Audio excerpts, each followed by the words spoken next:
Don't quit your 9 to 5 for the glamour of a founder life that social media sells to you. Hi, I'm Priyanka and I'm the founder of the Noisy Network. Let me tell you a little story. I quit my full-time job within a week as head of content for a beauty brand back in September 23 because I could no longer hold back the urge of starting something of my own. I literally had to tell the founder that it's now or never, and honestly, it had to be now.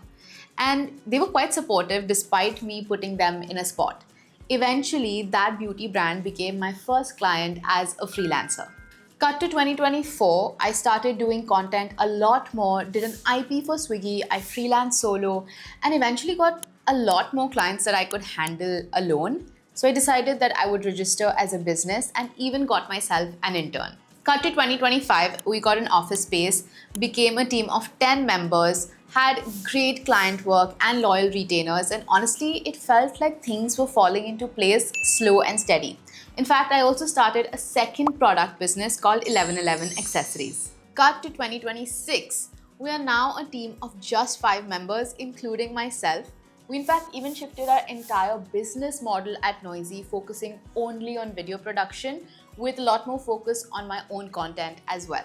The reason I'm telling you this is to give you an idea of the kind of uncertainty that keeps happening. There are so many things constantly up in the air, and as a founder, I have to figure this shit out all alone. So the steady growth was also accompanied by hectic work weeks, sleepless nights, bad decisions, difficult conversations, and a lot of it that we don't really see happening in front of the screen. So before you quit your 9 to 5, because we like to tell people that shit, let me tell you the real behind the scenes of running and growing a business, especially if you don't come from wealth or have a trust fund. Firstly, you will have to bet on yourself and live and breathe the idea that you can do it even if you think you can't. This is where you have to fake it till you make it. Starting your own business, whatever it may be, always feels scary, and the first 6 months, honestly, they felt the hardest. I was constantly working 24/7 and I almost gave up. But that's when I had to remind myself why I started. Second, a lot of the times you will have to do everything on your own. I have shot, I have edited, I have written, I have acted, I've done it all. Am I good at it? Possibly no, debatable. But the point being, in the start, you will have to put your fingers into everything. And eventually, learning to delegate those tasks will be another learning. So, trust needs to be built, and you have to learn to let go as a leader.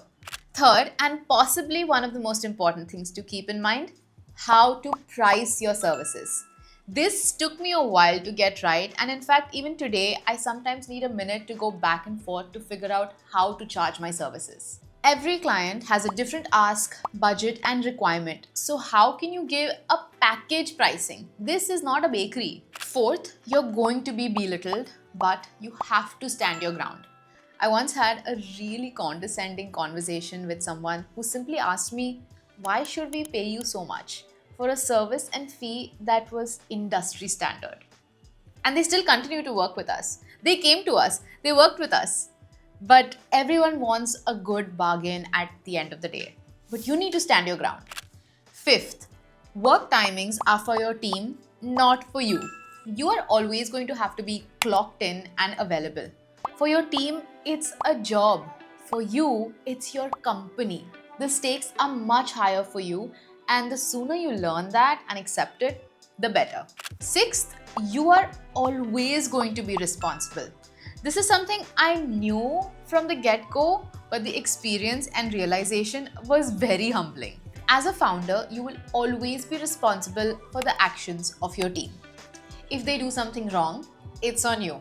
If they do something right, it's on them, and this is genuinely how it goes. So you have to make your peace with that and throw your ego out the window. Seventh, no one can have those difficult conversations for you, so you need to get comfortable with confrontation.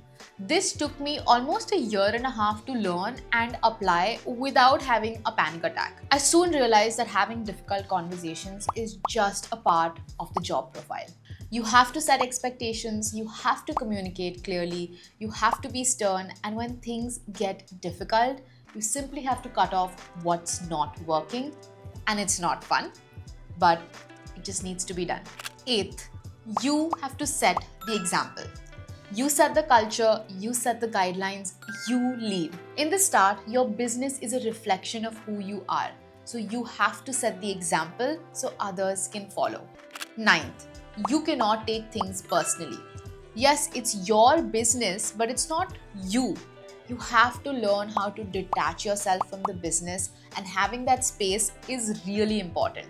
In fact, my goal is that my business needs to become bigger than me. And that's what success looks like for me.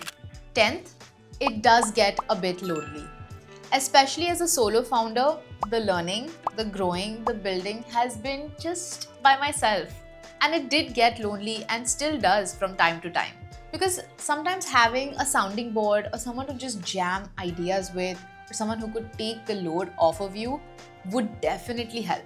However, being a solo founder has been such a huge learning for me in terms of my self-trust, in my confidence. Knowing that I take full responsibility of anything that happens can be scary.